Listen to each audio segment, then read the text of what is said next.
Hello students. आज हम लोग पढ़ेंगे unit 6 modular and structure design. इस यूनिट 6 में बेसिकली हमें डिज़ाइन के बारे में पढ़ना है कि मॉड्यूलर डिज़ाइन क्या होता है और स्ट्रक्चर डिज़ाइन क्या होता है।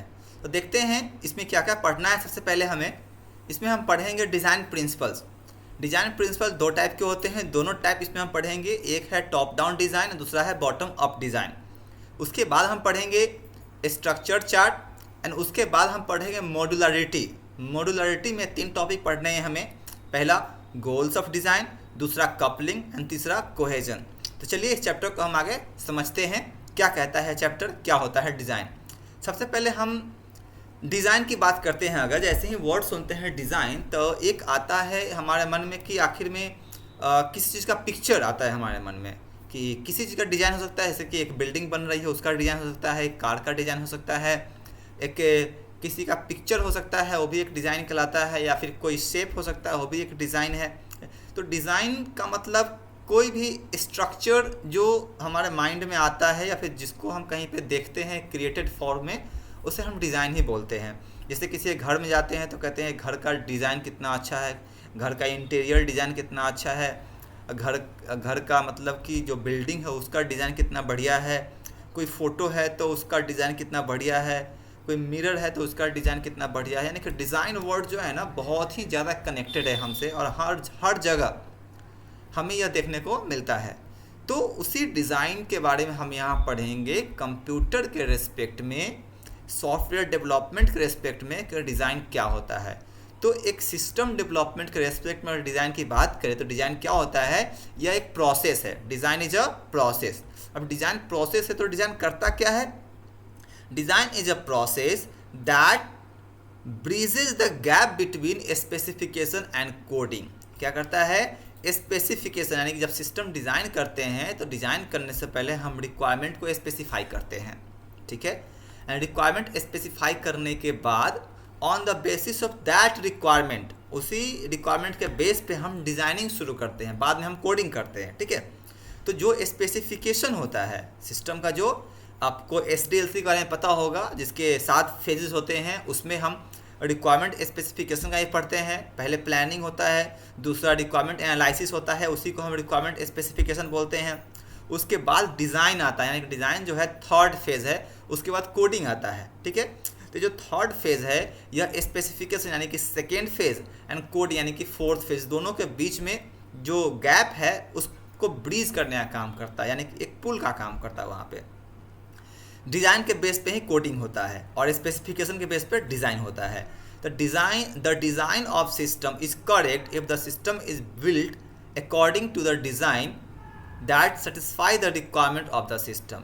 यानी कि डिज़ाइन तभी सही माना जाएगा। अब जब सॉफ्टवेयर बनाएंगे, हम कोई सिस्टम डेवलप करेंगे, तो ऐसा नहीं हम डिज़ाइन कैसे भी कर देंगे तो चलेगा, नहीं।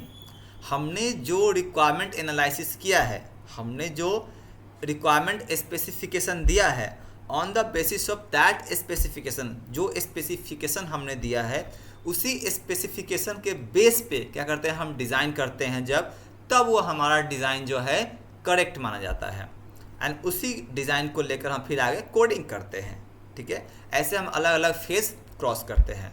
तो पहले प्लानिंग तो हो गया, अब प्लानिंग करने के बाद हमने स्पेसिफिकेशन भी कर लिया। अब उसी स्पेसिफिकेशन के बेस पे हम क्या करेंगे, डिज़ाइन करेंगे। इसीलिए डिज़ाइन को बोलते हैं it is a process that bridge the gap between specification and coding. And design बढ़िया तभी माना जाएगा जब वह स्पेसिफिकेशन को अच्छे से पूरा करेगा, ठीक है ना। इसीलिए क्या कहा जा रहा है कि the design of the system is correct if the system is built according to the design. अगर सिस्टम डिज़ाइन के अनुसार बनेगा तभी डिज़ाइन जो है हमारा सही हो पाएगा और डिज़ाइन जो भी रिक्वायरमेंट है उसको पूरा करेगा सिस्टम का, ठीक है ना। ये हो गया डिज़ाइन। आई होप आपको समझ में आ गया होगा डिज़ाइन का डेफिनेशन।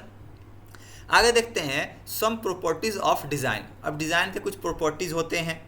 प्रॉपर्टीज़ मतलब हो गया क्वालिटी, यानी कि गुण। डिज़ाइन क्यों ज़रूरी है, इसकी क्या क्वालिटीज़ हैं, क्या प्रॉपर्टीज़ हैं। सबसे पहले वेरीफिएबिलिटी।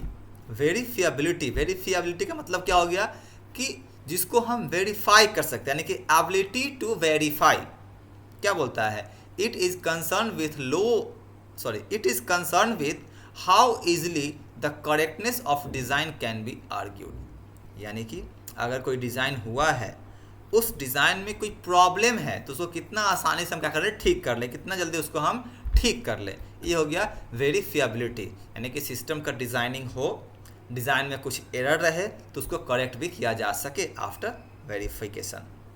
उसके बाद है ट्रेसबिलिटी, यानी कि ट्रेस करने की एबिलिटी टू ट्रेस। क्या कहता है, it helps the design verification, it requires that all design must be traceable to the requirements, यानी कि जो भी डिज़ाइन हम कर रहे हैं वो हमारे रिक्वायरमेंट को पूरा कर रहा है कि नहीं कर रहा है, रिक्वायरमेंट के बेस पे डिज़ाइन है कि नहीं है, दैट शुड बी ट्रेस्ड, इसको ट्रेस किया जाना चाहिए। यानी कि ये भी क्या है, डिज़ाइन का एक प्रॉपर्टी है कि डिज़ाइन को हम ट्रेस कर ले, डिज़ाइन को कहने का मतलब हम मैच कर ले कि हमारे स्पेसिफिकेशन के बेस पे डिज़ाइन है कि नहीं है। ऐसा तो नहीं हमने स्पेसिफाई कुछ और कर दिया और डिज़ाइन कुछ और कर लिया, ऐसा नहीं होना चाहिए, ठीक है। उसके बाद कंप्लीटनेस का मतलब होता है कि डिज़ाइन जो हम कर रहे हैं वो पूरी तरीके से कंप्लीट होना चाहिए। ऐसा नहीं है कि डिज़ाइन कर ले, फिर कोडिंग कर ले, फिर रिक्वायरमेंट एनालिसिस करे, फिर से डिज़ाइन करे, फिर से कोडिंग करे, ऐसा नहीं होना है, ठीक है ना। डिज़ाइन जो भी होगा पूरी तरीके से कंप्लीट होगा। The software must be complete in all aspects, ठीक है। Consistency, it requires that there is no inherent inconsistency within the system, यानी कंसिस्टेंसी का मतलब हो गया कि सिस्टम में किसी प्रकार का कोई एरर उसके पहले वाले यानी कि पिछले फेज से ना आ जाए, ठीक है ना, पिछले फेज से ना हो। जैसे मान लो हम लोग डिज़ाइन पे हैं तो डिज़ाइन के बाद कोडिंग करना है, तो कोडिंग कर रहे हैं तो ऐसा कुछ नहीं प्रॉब्लम कोडिंग के दरमियान, कोडिंग के टाइम में कि रेज हो जाए जो कि डिज़ाइन से रिलेटेड है, और डिज़ाइन कर रहे हैं तो डिज़ाइन करने में ऐसा कोई प्रॉब्लम ना आ जाए जो कि स्पेसिफिकेशन से रिलेटेड है, और स्पेसिफिकेशन कर रहे हैं, सिस्टम रिक्वायरमेंट स्पेसिफिकेशन कर रहे हैं तो वहाँ कोई ऐसा प्रॉब्लम ना आए जो कि प्लानिंग से रिलेटेड हो। तो कोई भी प्रॉब्लम पीछे वाले फेज से नेक्स्ट फेज पे ना आए, ठीक है ना, इस तरीके का डिज़ाइनिंग होना चाहिए। तो डिज़ाइन क्या हो, कंसिस्टेंसी होना चाहिए, इसे कंसिस्टेंसी मेंटेन करना है, ठीक है। ये एक प्रॉपर्टीज़ है किसका, डिज़ाइन का। तो अभी तक हमने 4 प्रॉपर्टीज़ देखा, पहला वेरीफिएबिलिटी, उसके बाद ट्रेसेबिलिटी, उसके बाद कंप्लीटनेस एंड कंसिस्टेंसी। नेक्स्ट है इफिशियंसी। इफिशियंसी क्या कहता है, it is concern with proper uses of resources. अब डिज़ाइन करने के लिए हमने जितने रिसोर्सेज मंगवाए हैं या फिर जितना रिसोर्सेज हमारे पास है, जिसको हमने क्या किया है, रिक्वायरमेंट एनालिसिस में लिखा है, रिक्वायरमेंट एनालिसिस में किया है, पूरा किया है, उन सब को यूज़ कर रहे हैं कि नहीं कर रहे हैं। यानी कि डिज़ाइन में जितना रिक्वायरमेंट हमारा है, हर एक रिक्वायरमेंट का डिज़ाइनिंग बहुत ही ज़रूरी है, और रिक्वायरमेंट जितने भी हैं सबका डिज़ाइनिंग होना चाहिए, ठीक है ना। दिस इज़ द इफ़िशियंसी, इसी को हम इफ़िशियंसी बोलते हैं। अगर सारे रिसोर्स का यूज नहीं कर रहे हैं, हर एक चीज़ का डिज़ाइन नहीं कर रहे हैं, यानी कि हम जो डिज़ाइन कर रहे हैं दैट इज़ नॉट इफ़िशियंट, और इफ़िशियंट नहीं है, इसलिए डिज़ाइन को इफ़िशियंट होना चाहिए। This is one of the properties of design. And next है simplicity. Simplicity, beauty exist in simplicity. ये कहा भी जाता है कि डिज़ाइन जो हम कर रहे हैं वह क्या हो, हमारा सिंपल हो, बहुत ज़्यादा कॉम्प्लेक्स ना हो कि समझ में नहीं आए डिज़ाइन, एंड डिज़ाइन ऐसा कर दे कि उसके बाद कोडिंग ही पॉसिबल ना हो हमसे, कोडिंग ही ना हो पाए हमसे, तो ऐसा नहीं होना है। डिज़ाइन जो है वह सिंपल होना चाहिए ताकि किसी को भी आसानी से समझ में आ जाए। आगे देखते हैं डिज़ाइन प्रिंसिपल कौन कौन से, यानी कि वो कौन कौन से प्रिंसिपल्स है जिसके बेस पे हम डिज़ाइन कर सकते हैं। तो there are certain principle that can be use for development of the system. System के डेवलपमेंट के लिए कुछ प्रिंसिपल्स हैं जिसको हम यूज कर सकते हैं। This principles are meant to effective handle the complexity of process of design. देखिए, अब डिज़ाइन करना इतना आसान तो होता नहीं है। डिज़ाइन SDLC का कोई भी फेज आसान नहीं है, और अगर हम अच्छे से मेहनत करेंगे तो कोई भी फेज हार्ड नहीं है, ठीक है। तो डिज़ाइन भी क्या है, बहुत हार्ड नहीं है लेकिन इतना इजी भी नहीं है। तो इसकी कॉम्प्लेक्सिटी को हम कम कैसे करेंगे, यानी कि जो ये हार्ड है, जो कॉम्प्लेक्स है, कॉम्प्लेक्सिटी हम कैसे कम कर सकते हैं। तो इसको कम करने के लिए हम क्या करेंगे, कुछ प्रिंसिपल्स का यूज करेंगे, कुछ रूल्स का यूज करेंगे। उन सारे प्रिंसिपल्स को यूज करेंगे, रूल्स को यूज करेंगे, तो क्या होगा, हमारा जो डिज़ाइन है वो आसानी से हो जाएगा, ठीक है। तो कौन कौन से प्रिंसिपल है, पहले प्रॉब्लम पार्टीशनिंग। देखिए, प्रॉब्लम पार्टीशनिंग क्या कहता है, ये आप यहाँ पे पढ़ सकते हैं कि प्रॉब्लम पार्टीशनिंग क्या कहता है, डिवाइड एंड कॉन्क्योर मेथड का यूज करता है, ठीक है। कहने का मतलब, अगर कोई बहुत बड़ा प्रॉब्लम है तो उस प्रॉब्लम को छोटे छोटे पार्ट्स में ब्रेक कर दो एंड उसके बाद एक एक प्रॉब्लम पे वर्क करो। जैसे हमें कोई बहुत बड़ा टास्क, बहुत बड़ा गोल अचीव करना है, तो उसको हम छोटे छोटे टास्क में, छोटे छोटे गोल में डिवाइड कर देंगे एंड देन क्या करेंगे, हम ऑटोमेटिकली उस लार्ज गोल को अचीव कर लेंगे। जैसे कि मैंने आपको बताया भी था कि अगर आपको BCA कंप्लीट करना है, BTech कंप्लीट करना है, MTech कंप्लीट करना है, MCA कंप्लीट करना है, उसकी डिग्री चाहिए, तो आपको क्या करना है, सिर्फ आपको सेमेस्टर पे वर्क करना है। आपको BCA पे वर्क नहीं करना है, आप उसको अलग अलग पार्ट में, चूँकि सिलेबस ही हमारा ऑलरेडी पार्ट्स में ब्रेक किया गया है, अलग अलग पार्टीशन है उसका। जैसे BCA है, उसमें 6 सेमेस्टर है ना, 6 मंथ का सेमेस्टर है, 3 साल का।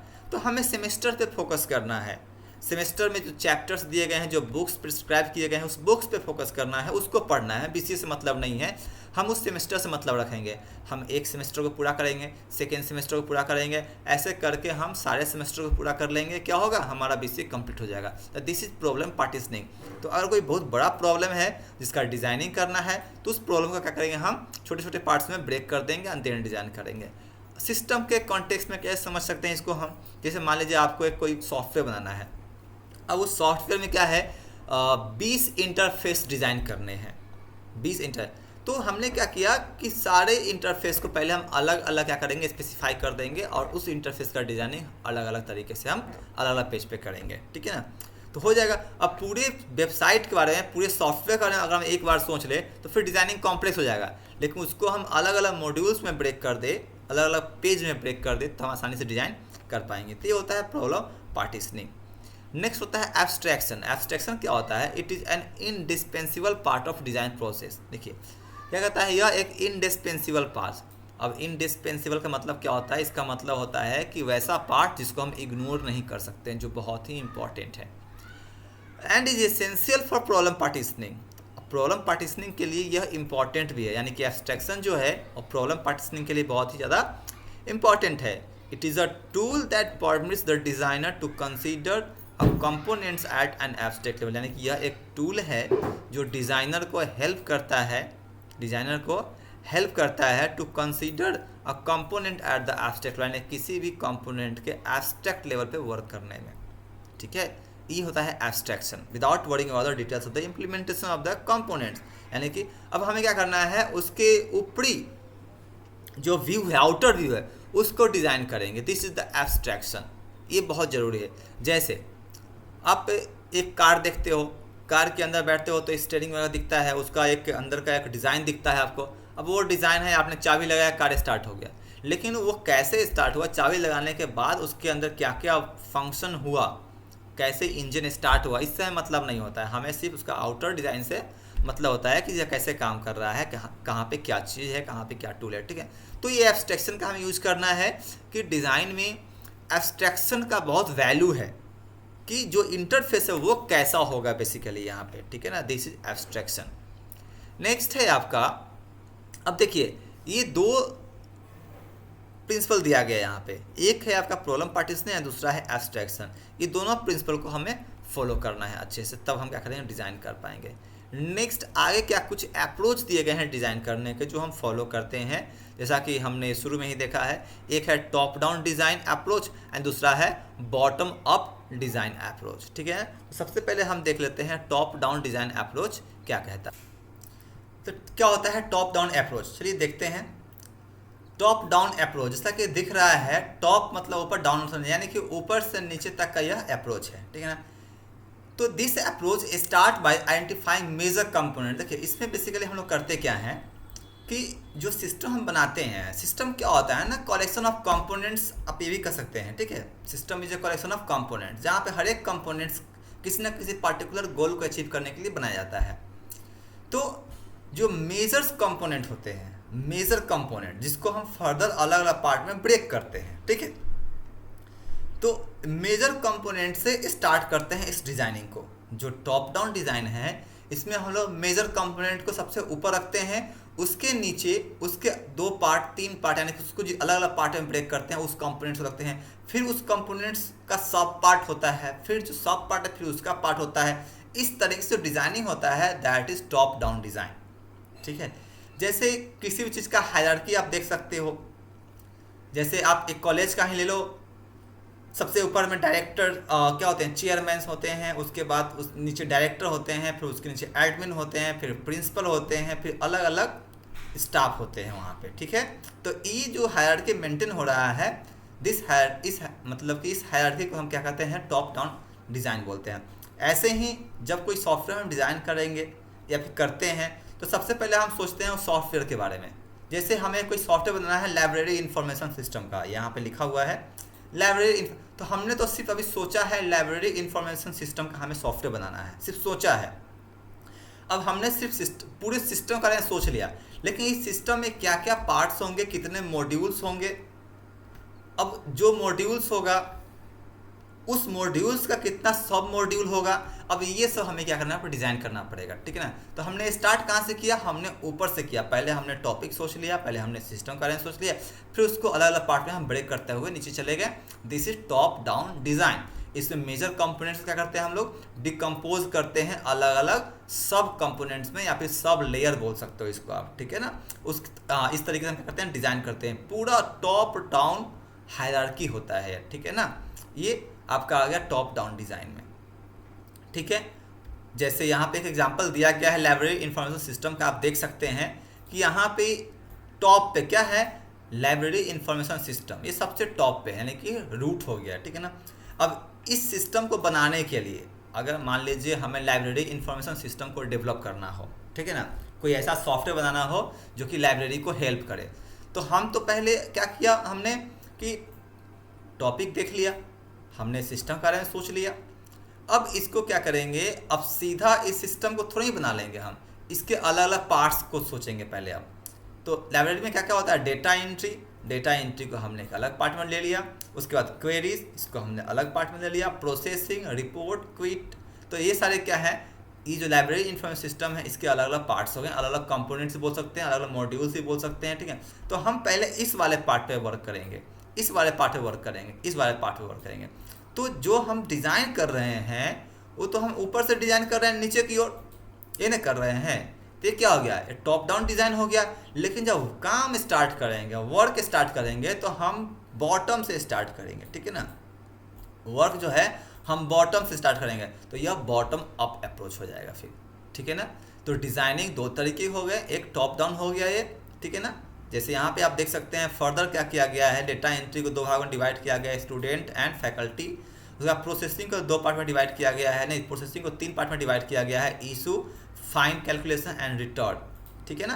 तो ये क्या है ना, एक टॉप डाउन अप्रोच, यानी कि हम ऊपर से नीचे की ओर आ रहे हैं इसको अलग अलग पार्ट में ब्रेक करते हुए, ठीक है ना। तो यह टॉप डाउन डिज़ाइन है, यानी कि इस सिस्टम को डेवलप करने के लिए हमें इस डिज़ाइन को बनाना पड़ेगा, ठीक है। तो ये हो गया टॉप डाउन डिज़ाइन। उसके बाद आता है bottom up design. Bottom up design में क्या होता है, तो बॉटम अप डिज़ाइन में in bottom up strategy we start from the bottom and move upward towards the top of the software. इसमें क्या करते हैं हम लोग, स्टार्ट यहाँ से करते हैं, यानी कि बॉटम से वर्क करना शुरू किया जाता है और सॉफ्टवेयर फाइनली ऊपर में डेवलप बनकर तैयार हो जाता है, ठीक है। तो यह बॉटम अप डिज़ाइन कहलाता है। जैसे आप देख सकते हैं, this approach leads to a style of design where we decide the process of combining modules to provide larger one. यहाँ पे क्या करते हैं हम, मॉड्यूल्स को डिज़ाइन मतलब कि कंबाइन करने की बात करते हैं ताकि एक बड़ा मॉड्यूल बन पाए। फिर बहुत बड़े जैसे फिर जो मॉड्यूल बड़ा हो गया है, बन गया है, उसको फिर से दूसरे उसी के लेवल के मॉड्यूल से ज्वाइन करेंगे, तब फिर उससे बड़ा मॉड्यूल बनेगा। अब फिर जो मॉड्यूल बना है उसी के लेवल के मॉड्यूल से ज्वाइन करेंगे, तो फिर उससे बड़ा मॉड्यूल बनेगा, और फाइनली सॉफ्टवेयर बन जाएगा। आप यहाँ पे देख सकते हैं, जैसे यहाँ पे क्या करेंगे हम, फाइन कैलकुलेशन का डिज़ाइन करेंगे, इशू का करेंगे, रिटर्न का करेंगे, तो हमारा प्रोसेसिंग का डिज़ाइन हो जाएगा। उसके बाद फैकल्टी मेंबर का डिज़ाइन करेंगे, स्टूडेंट मेंबर का डिज़ाइन करेंगे, तो डेटा एंट्री का हो जाएगा।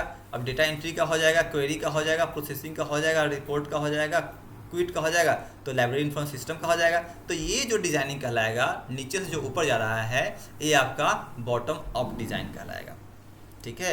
जैसे आप ध्यान रखना, जब भी कोई घर की डिज़ाइनिंग होती है तो वहाँ पे बॉटम अप डिज़ाइन फॉलो होता है, ठीक है। जब भी कोई घर बनता है तो बॉटम अप डिज़ाइन वहाँ पे फॉलो होता है। और हम कोई सिस्टम जब बनाते हैं, कोई सॉफ्टवेयर बनाते हैं, तो वहाँ पे हम जनरली टॉप डाउन डिज़ाइन को फॉलो करते हैं, ठीक है। तो दोनों टाइप है हमारे पास, बॉटम अप डिज़ाइन भी है एंड टॉप डाउन डिज़ाइन भी है, ठीक है। नेक्स्ट आता है स्ट्रक्चर चार्ट। स्ट्रक्चर चार्ट क्या होता है? देखिए, आपको पता है स्ट्रक्चर का मतलब क्या होता है। स्ट्रक्चर का मतलब भी आप किसी भी चीज़ का पिक्चर को ही बोल सकते हो, ठीक है ना। स्ट्रक्चर कहलाता है this chart depict the modular organization of an information system. यानी किसी भी इंफॉर्मेशन सिस्टम को जो हम मॉड्यूल्स में ब्रेक कर देते हैं और उसको एक अरेंज फॉर्म में ऑर्गेनाइज कर लेते हैं, उसको हम स्ट्रक्चर चार्ट कहते हैं, ठीक है।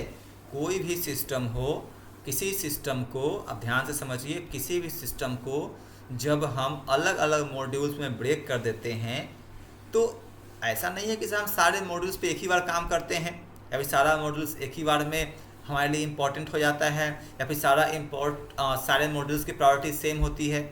कोई मॉड्यूल ज़्यादा इम्पोर्टेंट है, कोई कम इम्पोर्टेंट है, ऐसा होता है। तो जब हम किसी सिस्टम को अलग अलग मॉड्यूल्स में ब्रेक कर देते हैं और हर एक मॉड्यूल्स को हम एक अरेंज फॉर्म में ऑर्गेनाइज कर लेते हैं, तो वो जो चार्ट बन के आता है उसे हम स्ट्रक्चर चार्ट के नाम से जानते हैं, ठीक है।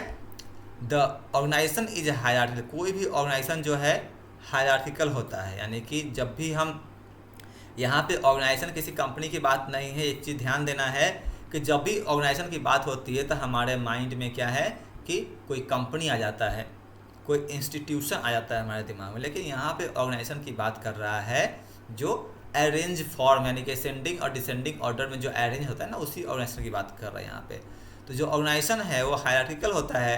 The structure chart graphically shows the way the component of a program और अ सिस्टम आर रिलेटेड। यानी कि स्ट्रक्चर चार्ट जो है यह शो करता है कि how two components are related, यानी कि कंपोनेंट्स कैसे आपस में एक दूसरे से रिलेट कर रहा है, इसको हम स्ट्रक्चर चार्ट की मदद से रिप्रेजेंट करते हैं। तो आप ये भी कह सकते हैं कि स्ट्रक्चर चार्ट जो है वो ऑर्गेनाइजेशन तो शो करता ही है, साथ ही साथ ये भी बताता है कि कैसे दो कंपोनेंट आपस में कनेक्टेड है।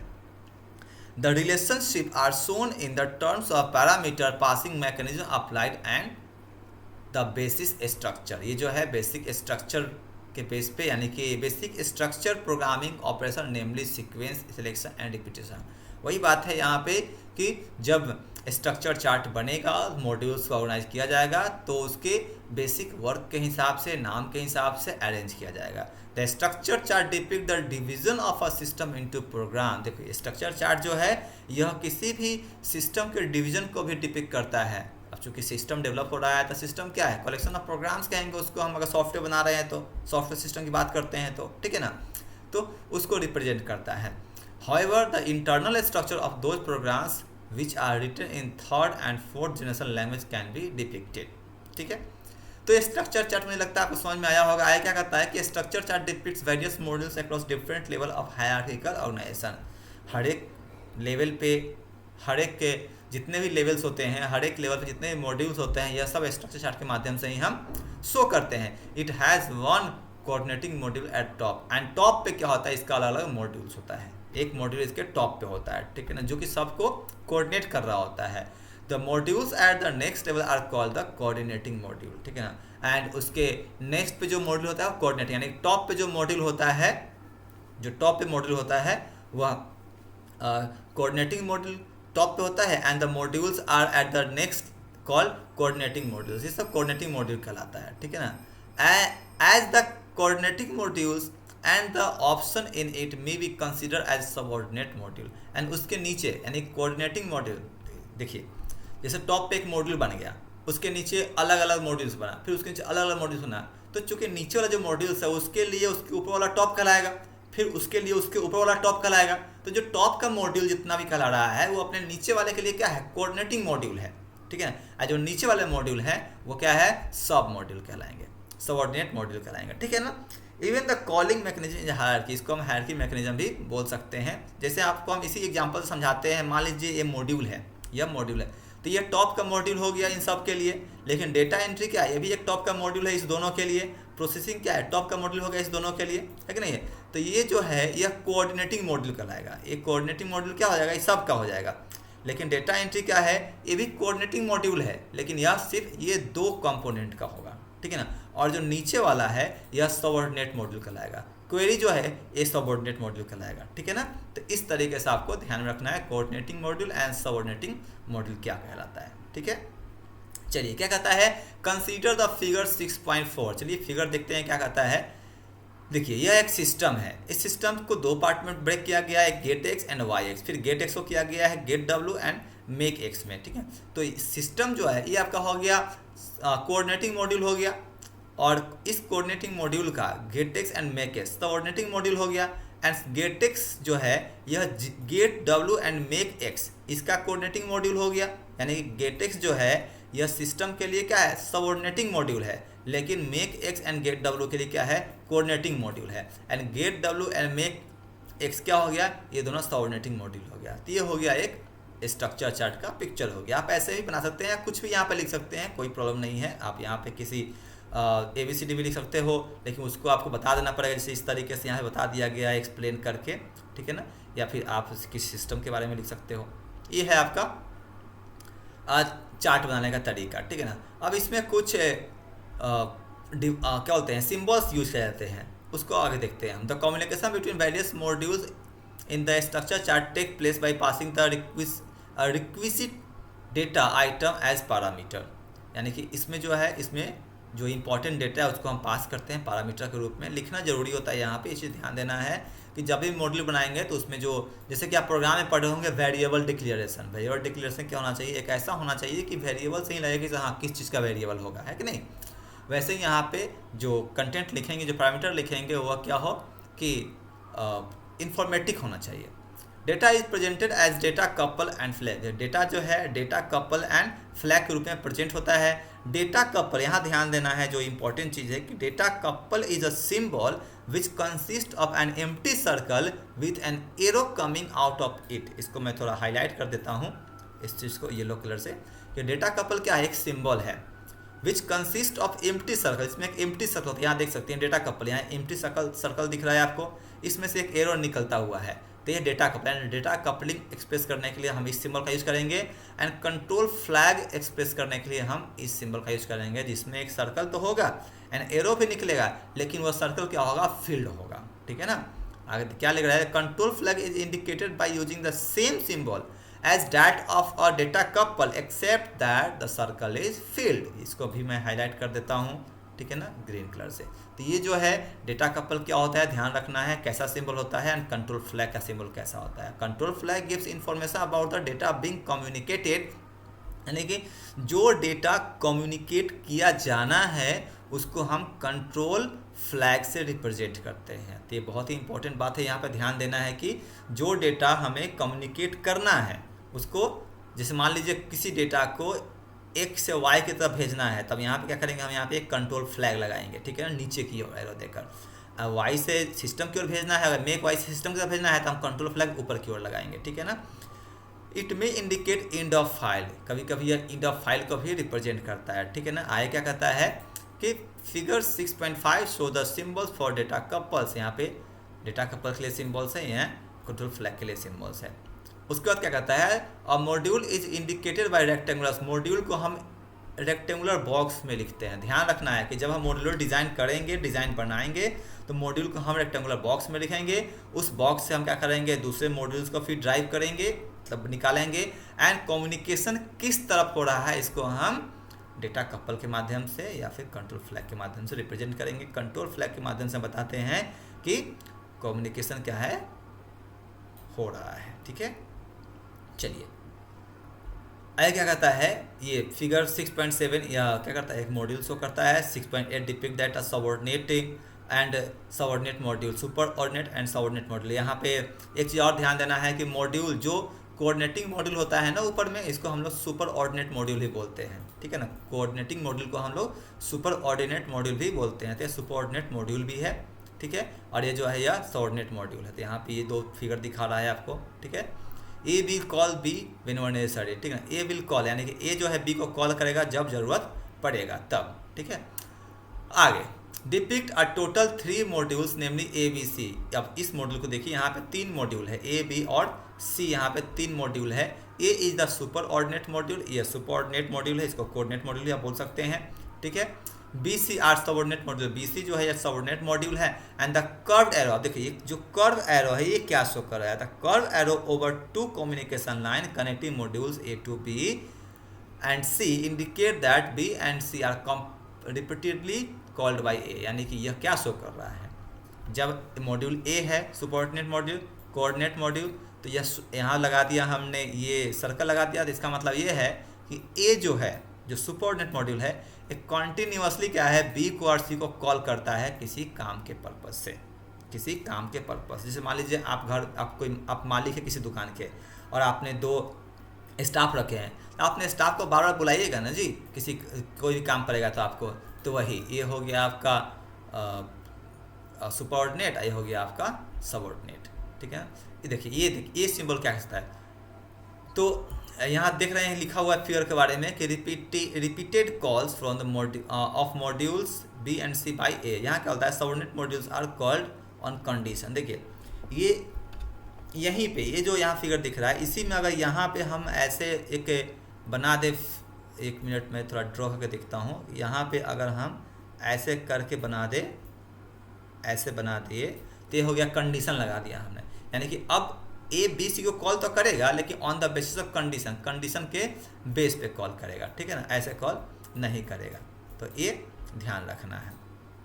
चलिए तो आगे बढ़ते हैं हम लोग, फिर ये वाला फिगर, तो ये फिगर तो हमने बता ही दिया आपको कि फिगर क्या कहता है। नेक्स्ट है फिगर 10.6.10 सबऑर्डिनेट मॉड्यूल, हाँ तो बता दिया हमने। आगे बढ़ते हैं फिगर 6.11, ये क्या करता है, यहाँ देखिए ये मॉड्यूल आपने दिख रहा है, लेकिन इस मॉड्यूल में आपको एक ये पार्ट दिख रहा होगा, एक ये पार्ट दिख रहा है, ये दोनों पार्ट का क्या काम है देखिए। तो a flank by 2 vertices bar, a flanked by 2 vertices present of this bars indicate that the modules is predefined, यानी कि ये जो बार लगा हुआ है यहाँ पे, ये जो बार यहाँ पे दिख रहा होगा, ऐसे कर सकते हैं, ये जो बार ये क्या इंडिकेट कर रहा है कि यह मॉड्यूल जो है प्री डिफाइन है, ठीक है ना। कुछ ज़्यादा ही मैंने गंदा कर दिया इसको, तो इसको थोड़ा हटा देता हूँ, और ये हो गया और ये हो गया, ठीक है। क्या शो कर रहा है, प्री डिफाइन मॉड्यूल को शो कर रहा है। It is analogous to predefined function to build in function, the modules exist at the bottom and the structure level. क्या बोलता है कि it is analogous to predefined function, यह predefined function है, ठीक है ना।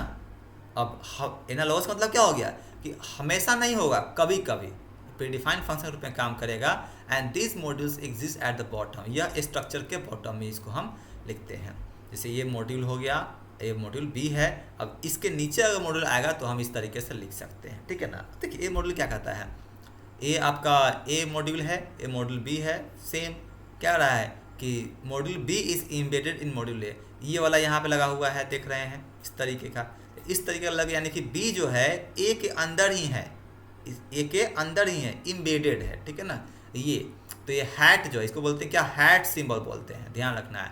Hat symbol show करता है क्या कि जो जिस मॉड्यूल पे हैट सिंबल लग गया है और जहाँ से हैट सिंबल निकला है, तो वह मॉड्यूल उस सिंबल का क्या है ना, मतलब कि उसके अंदर ही होता है, एम्बेडेड है। तो यहाँ मॉड्यूल ए के अंदर ही मॉड्यूल बी है, ठीक है ना, module B is embedded in module A, ये हैट सिंबल से।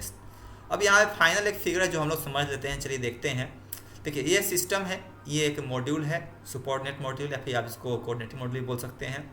यहाँ पे गेट मार्क्स ये है, ये आपका हो गया एक मॉड्यूल है, दूसरा मॉड्यूल है, तीसरा मॉड्यूल, चौथा मॉड्यूल, ये सब क्या है, सब मॉड्यूल, इसके लिए क्या है, सब मॉड्यूल है। फिर गेट ए का ये 2 मॉड्यूल है यहाँ पे, इसका सब मॉड्यूल हो गया, तो ये इस दोनों के लिए क्या कहलाएगा, गेट सुपर मॉड्यूल कहलाएगा। ये 2 सब मॉड्यूल है, तो गेट मार्क्स बी के लिए क्या है, सब मॉड्यूल है, लेकिन ये अपने आप में क्या है, सुपर ऑर्डिनेट मॉड्यूल है, ये क्या है, सब ऑर्डिनेट मॉड्यूल है। तो ये सब मॉड्यूल्स हो गया, समझ में आ गया। अब देखिए यहाँ पे क्या शो कर रहा है फिगर, ये तो हमने अभी अभी बताया आपको कि जो खाली सर्कल होता है एंड उससे एरो निकला होता है वो डेटा कपल शो करता है, ठीक है ना। क्या करता है, डेटा कपल शो करता है। डेटा कपल का मतलब क्या हो गया कि डायरेक्शन, किस डायरेक्शन में कम्युनिकेशन हो रहा है, ठीक है ना। यानी कि यहाँ पे अब जो डायरेक्शन हो रहा है, यानी कि इस डायरेक्शन में नीचे से ऊपर की ओर कम्युनिकेशन हो रहा है। गेट ए जो है वो सिस्टम क्या कर रहा है, कम्युनिकेट कर रहा है, ठीक है ना। रीड मार्क्स ए किसको कर रहा है, गेट मार्क्स ए को कर रहा है, यानी कि मार्क्स ए का रीड करेगा, मार्क्स ए को यहाँ पे प्राप्त करेगा एंड सिस्टम को मार्क्स देगा, यानी कम्युनिकेशन यहाँ से ऐसे हो रहा है। अब यहाँ पे देखिए कम्युनिकेशन यहाँ पे ऊपर से नीचे की हो रहा है, वैलिडेट मार्क्स ए, यानी कि यहाँ से रीड मार्क्स ए करेगा, फिर इसको वैलिडेट करेगा, उसके बाद यहाँ से मार्क्स ऊपर सिस्टम को देगा, ठीक है ना। तो वैलिडेट मार्क्स ए हो गया। तो इस तरीके से क्या है, काम कर रहा है, ठीक है ना। सब समझ में आ रहा होगा, एक समझा दिया मैं तो आपको सब समझ में आ रहा होगा। प्रॉब्लम होगा तो आप कमेंट कीजिएगा और चैनल को सब्सक्राइब जरूर कर दीजिएगा, ठीक है। चलिए आगे देखते हैं। अब नेक्स्ट टॉपिक आता है हमारा मॉड्यूलरिटी। मॉड्यूलरिटी क्या होता है, ये हमारा यहाँ पे फिर से एक टॉपिक है। तो according to C Meyer, modularity is a single attribute of software that allows a program to be intellectually manageable. देखिए कितना बढ़िया बात है। सी मेयर्स ने लिखा हुआ है, सी मेयर्स ने बताया है मॉड्यूलरिटी जो है ये क्या है, सिंगल एट्रीब्यूट ऑफ सॉफ्टवेयर, यानी कि सॉफ्टवेयर का एक ऐसा एट्रीब्यूट है जो यह बताता है कि सॉफ्टवेयर हमारा कितना मैनेजेबल है और कितना इंटेलिजेंटली यह मैनेज करता है हर एक चीज़ को, ठीक है ना। अगर मॉड्यूल कॉन्सेप्ट को हटा देंगे तो सॉफ्टवेयर डेवलप ही नहीं हो पाएगा हमारा सही से। It increases the system clarity, it increases the design clarity that result in easy implementation, यानी कि डिज़ाइनिंग को इतना आसान करता है कि यह इम्प्लीमेंटेशन आसान होता है। इम्प्लीमेंटेशन आसान होगा तो टेस्टिंग, डिबगिंग, डॉक्यूमेंटेशन, मेंटेनेंस सब आसान हो जाएगा। यानी कि इसके जब हमारा प्रीवियस स्टेज अच्छे से पूरा होगा तो नेक्स्ट स्टेज सारा क्या हो जाता है, आसान होता है। डिज़ाइन बहुत ही इंपॉर्टेंट है, ठीक है ना। मॉड्यूलरिटी मीन्स डिकम्पोजिंग अ सिस्टम इनटू स्मॉलर कंपोनेंट। देखिए कितना बढ़िया बात यहाँ बोल दिया कि मॉड्यूलरिटी का सीधा सा मतलब है कि एक बड़े कंपोनेंट को छोटे छोटे कंपोनेंट में डिकम्पोज कर देना, ठीक है, ये मॉड्यूलरिटी कहलाता है, ठीक है। नेक्स्ट अब बात करते हैं हम गोल्स ऑफ डिज़ाइन। तो यहाँ पे आपको यहाँ तक क्लियर हो गया होगा, आई होप। नेक्स्ट हम आते हैं डिज़ाइन के गोल्स के। लेकिन डिज़ाइन जब करते हैं तो इससे क्या गोल है, तो कई सारे गोल हैं इसके। The design of the system should be module based. पहला गोल यही है कि मॉड्यूल बेस्ड होना चाहिए, ठीक है ना। It means there are modules which together make up the system, यानी कि बहुत सारे मॉड्यूल्स होना चाहिए जो सिस्टम को बनाए, तो समझा दिया गया। नेक्स्ट है each module control the function of suitable number of subordinate module. हर एक मॉड्यूल जो है अपने नीचे वाले सब मॉड्यूल्स के फंक्शन को कंट्रोल करेगा। One of the important feature of good design is that modules which make the system don't communicate intensively. हाँ, यहाँ पे एक क्या बता रहा है कि जो भी मॉड्यूल्स अलग अलग पार्ट में ब्रेक हो रहा है और उसके नीचे सब मॉड्यूल बन रहा है, तो कोई भी सब मॉड्यूल इंटेंसली कम्युनिकेट नहीं करेगा, ठीक है ना, किसी से। The communicate should be kept at the minimum level. Communication जो है कम से कम होना चाहिए, ठीक है ना। हर एक मॉड्यूल खुद अपना काम कर ले, उससे दूसरे से कम्युनिकेट करने की ज़रूरत बहुत कम पड़े। The size of the module should be appropriate as required for the features. It should be process like being relatively independent of the other module, यानी कि मॉड्यूल का साइज उतना ही बड़ा हो वह जिससे वह इंडिपेंडेंट हो। अगर कोई मॉड्यूल एक दूसरे पर डिपेंड है तो फिर कोई मतलब नहीं है हमें मॉड्यूल में ब्रेक करने का। इसलिए मॉड्यूल को हमेशा कोशिश करना है इंडिपेंडेंट रखना है। और module should not assign the duty of performance more than one function. एक मॉड्यूल को एक ही काम दिया जाना चाहिए, ठीक है ना। ऐसा नहीं है कि एक ही मॉड्यूल सारा काम कर रहा है। The coordination of module should B generic. और कोडिंग जो है मॉड्यूल का वो क्या होता है, जेनरिक, यानी कि आसान भी होना चाहिए ताकि उसको आसानी से समझा जा सके, ठीक है। तो ये क्या है ना, कुछ गोल है डिज़ाइनिंग के, कुछ गोल है, ये सारे गोल को लेकर डिज़ाइन किया जाता है, ठीक है। Based on the above listed goals set the guidelines for the good design can be arrived at. अब इन सारे गोल को फॉलो करते हुए कुछ गाइडलाइंस भी हैं डिज़ाइन के जो पूरा किया जाता है, कुछ गाइडलाइंस भी हैं डिज़ाइन के जो पूरा किया जाता है। तो कौन कौन से गाइडलाइंस हैं, जब हम गाइडलाइंस देख लेते हैं।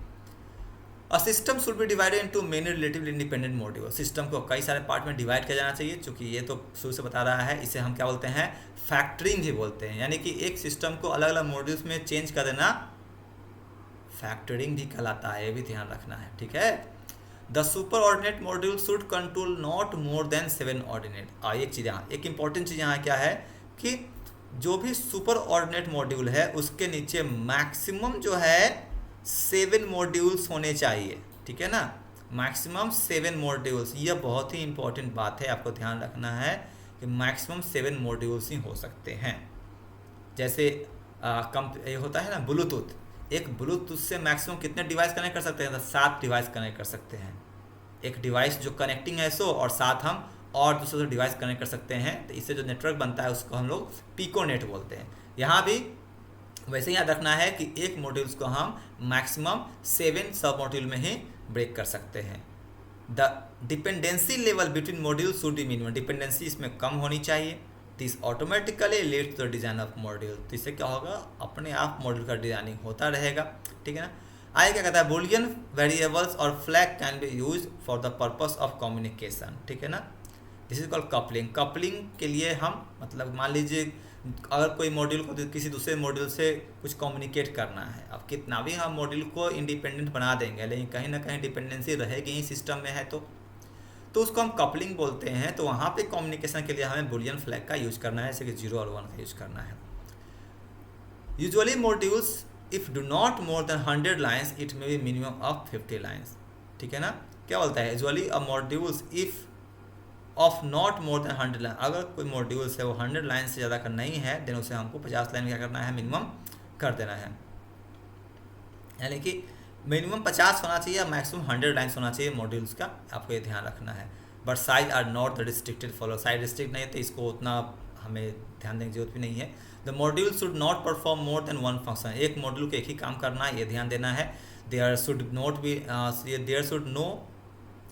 B no line in the code of modules, modules में मतलब कि क्या होता है, there should no lines in the code of modules, modules के बीच में which is concern with the function that is not the objective of the particular module. हाँ, यहाँ क्या कहता है कि एक मॉड्यूल जो है एक ही फंक्शन करेगा और उस फंक्शन में लेकर हम जो कोडिंग करेंगे उस कोडिंग में हम उतना ही लाइंस लिखेंगे जितना लाइंस उस फंक्शन को करने के लिए ज़रूरत होगा, एक्स्ट्रा कोई लाइंस नहीं लिखना है। ठीक है ना, ये ध्यान देना है।